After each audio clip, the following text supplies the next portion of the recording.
ఓం నమో భగవతే వాసుదేవాయ. ఆత్మబంధువులందరికీ నమస్కారం. 602వ నామం శ్రీనివాస. శ్రీ అంటే లక్ష్మీదేవి నివాసంగా కలిగిన స్వామి. ఎక్కడుంది? ఆయన వక్షస్థలం మీదే ఉంది. నిరంతరం ఆయన వక్షస్థలం మీద ఉండటం వల్ల ఆయనకి శ్రీనివాస అని పేరు వచ్చింది. ఇవన్నీ ఒకటే దానికి సంబంధించిన నామాలు. శ్రీవత్సవక్ష అంటే లక్ష్మీ శ్రీవత్సం అనే పుట్టుమచ్చ ఉంది, ఆ వక్షస్థలంలోనే అమ్మవారు ఉంది అని చెప్తారు. అట్లాగే శ్రీనివాస అంటే శ్రీ అంటే లక్ష్మీదేవి, ఆ లక్ష్మీదేవి ఆయన హృదయంలో నివాసం ఉంది కనుక ఆయన్ని శ్రీనివాసుడు అన్నారు. మరి శంకరాచ ఆ రకంగా లక్ష్మి అంటే మనము చాలాసార్లు చెప్పుకుంటున్నాం. లక్ష్మీదేవి అంటే ధనం ఒక్కటే కాదు, ధనలక్ష్మి ఒకటే కాదు, ధాన్యలక్ష్మి, భూలక్ష్మి, మరి ఐశ్వర్యములు అంటే ఐశ్వర్యం అంటేనే లక్ష్మీ స్వరూపం. మనకి ఏ శుభం అంటే ఏ వస్తువు దొరికి మనకి ఆనందాన్ని కలిగించిన అవన్నీ కూడా లక్ష్మీ స్వరూపాలే. సహజంగా అష్టలక్ష్ములు అంటాం. అష్టలక్ష్ముల్లో అందరికీ తెలుసు. మరి ఆదిలక్ష్మి, ధనలక్ష్మి, ధైర్యలక్ష్మి, గజలక్ష్మి, సంతానలక్ష్మి, విజయలక్ష్మి, విద్యాలక్ష్మి, మోక్షలక్ష్మి, ధనలక్ష్మి, ధాన్యలక్ష్మి ఇవన్నీ కూడా లక్ష్మీ స్వరూపాలే. ఇవే కాకుండా మనకి ఏది లభించినా అది ఐశ్వర్యమే. ఆ ఐశ్వర్యమే లక్ష్మీ స్వరూపం. ఆ లక్ష్మీ స్వరూపమే స్వామికి వక్షస్థలం మీద నివాసం ఉంది. ఆ స్వామికి మరి ఆ లక్ష్మి అంటే ఐశ్వర్యం కదా, ఆ ఐశ్వర్యమే సంపద. ఏ ఐశ్వర్యమైన సంపదే. ఆ సంపద అనేది నామరూపాలతో కూడుకున్నటువంటి సృష్టి. ఇప్పుడు భూమి లోపల కొన్ని సంపదలు ఉన్నాయి. కొండల్లో అంటే లోపల కొన్ని ఉన్నాయి, కొండల్లో కొన్ని ఉన్నాయి. మరి భూమి మీద పాడి పంటలు అవి లక్ష్మీ స్వరూపమే. అన్నీ అమ్మవారి యొక్క స్వరూపమే. అటువంటి సంపదలన్నీ నామరూపాలతో కూడుకున్న సంపదలన్నీ ఐశ్వర్యాలు, లక్ష్మీ స్వరూపాలు అని చెప్తారు. మరి ఆ సృష్టి ఎంతో సౌందర్యంతో, లక్ష్మి అంటేనే లక్ష్మీ కళ అంటాం. ఎవరి మొహమైనా చక్కగా కళగా ఉంటే లక్ష్మీ కళ ఉట్టిపడుతోంది అంటారు. ఆ లక్ష్మీ స్వరూపం అంటేనే కళ, సౌందర్యము, అందము, కరుణ, శోభ, మంగళము అని మంగళప్రదమని చెప్తారు. ఆ లక్ష్మి మరి ఉండాలి అంటే కొన్ని నియమాల్ని చక్కగా పాటించాలి అంటారు. ఎవరికైనా ఇప్పుడు మన ఇంటికి ఎవరైనా వస్తున్నారు అంటే, రావాలి అంటే మనం ఏం చేస్తాం? ఎంతో కష్టపడి ఇల్లంతా శుభ్రం చేస్తాం, వాళ్ళ కోసం ఎదురు చూస్తాం, వాకిట్లోకి వెళ్ళి స్వాగతం పలికి తీసుకొస్తాం. మరి చక్కగా మనం తయారవుతాం, ఇంటిని తయారు చేస్తాం. వచ్చిన వాళ్ళు ఆనందించాలి, చక్కగా మరి వచ్చిన వాళ్ళు సంతోషంగా ఉండాలి, సంతోషంగా వెళ్ళాలి అని అనుకుంటాం. అలా మరి లక్ష్మీదేవి కూడా మన ఇంటికి రావాలి, మనకు అన్ని భాగ్యాలు కావాలి, భోగాలు కావాలి అనుకుంటాం. కానీ ఆ లక్ష్మీదేవికి ఇష్టమైన పనులు చేయాలి, ఆ లక్ష్మీదేవి సంతృప్తి పడాలి. ఆ తల్లి ఆనందంతో ఉంటే మనకు కూడా ఐశ్వర్యాలన్నిటినీ ఇస్తుంది, ఆనందాన్ని ఇస్తుంది. మనం కావాలనుకునేది ఒకటి, చేసేది ఒకటి. మరి ఒకటి తీయని మామిడి పండు కావాలనుకుని చేదు కాకర గింజ పెడితే ఏదొస్తుంది? మామిడికాయ వస్తుందా, కాకరకాయ వస్తుందా? మనం ఏదైతే చేసామో దాని ఫలితం వస్తుంది. కాకర గింజ పెడితే కాకరకాయ వస్తుంది, దోస గింజ పెడితే దోసకాయ వస్తుంది. మనం అనుకున్నవి రావు. మనం అనుకున్నది ఒకటి చేసేది ఒకటి అయినప్పుడు అనుకున్నది ఎలా వస్తుంది? అందుకే పెద్దవాళ్ళు ఏమంటారంటే అనుకున్నట్టు అవ్వదు, ఉన్నట్టు అవుతుంది అంటారు. అంటే అక్కడ ఏ రకంగా అవ్వాలని ఉందో అలా అవుతుంది, కానీ మనం అనుకున్నట్టు అవ్వదు. అంటే దానికి ఉదాహరణ ఇందాక మనం చెప్పింది. అంటే మనం కావాలనుకున్నది రాదు, అంటే దానికి తగిన చర్య చేస్తే వస్తుంది. అనుకున్నది ఒకటి చేసేది ఒకటి అయితే మరి చేసిన దాని ఫలితం వస్తుంది తప్ప అనుకున్న దాని ఫలితం రాదు. అలా ఆ లక్ష్మి యొక్క మరి సంతోషానికి ఎన్నో మంచి పనులు చేయాలి. సంధ్యా సమయాలు లక్ష్మికి ప్రీతికరమైనవి అంటారు. ఆ సంధ్యా సమయాల్లో పడుకోకూడదు, మరి ఇళ్ళు ఊడవకూడదు, ఇళ్ళు తుడవకూడదు, తలంట్లు పోసుకోకూడదు. అలాంటివి ఎన్నో నియమాలు ఉన్నాయి. మరి ఆ తల్లిని మరి స్వాగతం పలకాలంటే ఎవరన్నా వస్తుంటే స్వాగతం ఎలా పలుకుతున్నామో అలాగే అక్కడ అలా ఆ తల్లిని కూడా అలా స్వాగతం పలకాలే తప్ప మనం ఎక్కడో తలుపులు వేసుకుని పడుకుని లేకపోతే ఎక్కడో ఉంటే ఆ తల్లి ఎలా వస్తుంది? అందుకే అంటారు పెద్దవాళ్ళు, అదృష్టం ఒక్కసారే తలుపు తడుతుంది, ఆ తలుపు తట్టినప్పుడు ఆ తలుపు తీయకపోతే జీవితంలో మళ్ళీ తిరిగి రాదు అంటారు.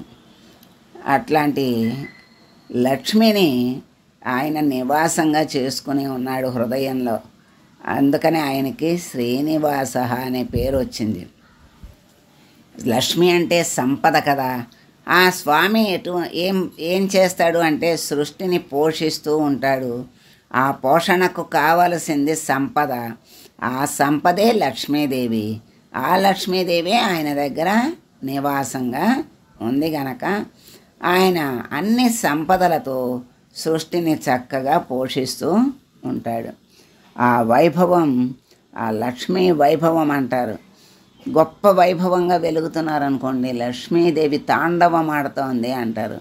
లక్ష్మీ వైభవం వెలుగుతోంది అంటారు. అట్లా వైభవమే జీవులు మరి కోరుకునేది అదే. గుర్తుంచుకోవడానికి కూడా అది తోడ్పడుతుంది.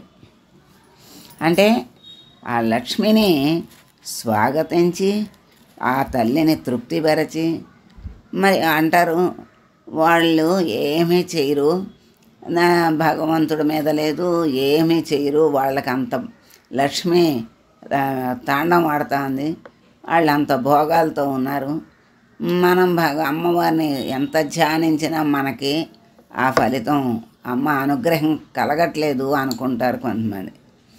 అంటే వాళ్లకు అంతకుముందు చేసినటువంటి ఆ లక్ష్మీదేవిని ప్రసన్నం అప్పుడు చేసుకున్నారు, ఇప్పుడు అనుభవిస్తున్నారు. అంటే అప్పుడు ఎప్పుడో చేస్తే ఇప్పుడు అనుభవించడం ఏంటి, ఇప్పుడు అనుభవించాలి కదా మరి అని ప్రశ్న వస్తుంది. మనం మామిడి పండు కావాలి అంటే గింజ నాటితే అప్పటికప్పుడు తింటామా? తినాం కదా.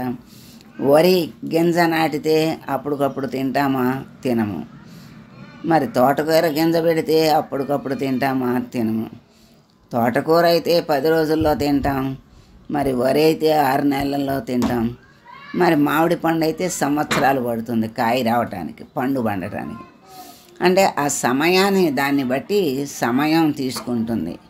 మరి పెట్టగానే మనం అనుభవించట్లేదు కదా. అట్లాగే ఈ కర్మఫలాలు కూడా మనకు ఎన్నో కర్మఫలాలు ఉంటాయి. అందుకే ఒక కర్మ చేస్తే దాని ఫలితం ఎన్నో జన్మలు అనుభవిస్తే కానీ అది అవ్వదు. ఎందుకు? అప్పటికప్పుడు అయిపోవాలి కదా. అంటే మనకి అనుకోకుండా ఒక దెబ్బ తగిలింది, పడ్డామో లేకపోతే ఏదో తగిలింది, ఆ దెబ్బ తగిలింది క్షణంలో అయితే మరి ఆ క్షణంలో ఆ దెబ్బ మాయమైపోతుందా, నొప్పి తగ్గిపోతుందా అంటే తగ్గదు. అది ఎన్నో రోజులు పడుతుంది. అంటే ఎన్ని క్షణాలు ఉంటాయి రోజులో, ఎన్ని రోజులకు తగ్గుతుంది?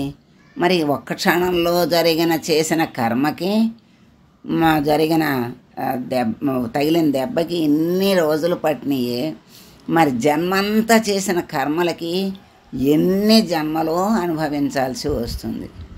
అందుకని చేసుకున్న వాళ్ళకి చేసుకున్నంత మహాదేవ అంటారు. అంటే వాళ్ళు ఏ జన్మలోనో చేసుకున్నారు పుణ్యం, ఆ తల్లిని ఆరాధించారు, ఇవాళ అనుభవిస్తున్నారు. ఈరోజు అనుభవిస్తూ మళ్ళీ దాన ధర్మాలు చేస్తూ ఆ తల్లిని ఆరాధిస్తూ ఉంటే మళ్ళీ మళ్ళీ జన్మలకు ఇంకా ఉత్తమ జన్మలు వస్తాయి, ఉత్తమ సంపదలు వస్తాయి. ఆ తర్వాత ఇంకా అన్నిటికంటే ఉత్తమమైనది మోక్ష సంపద. ఆ మోక్షాన్ని పొందగలుగుతారు.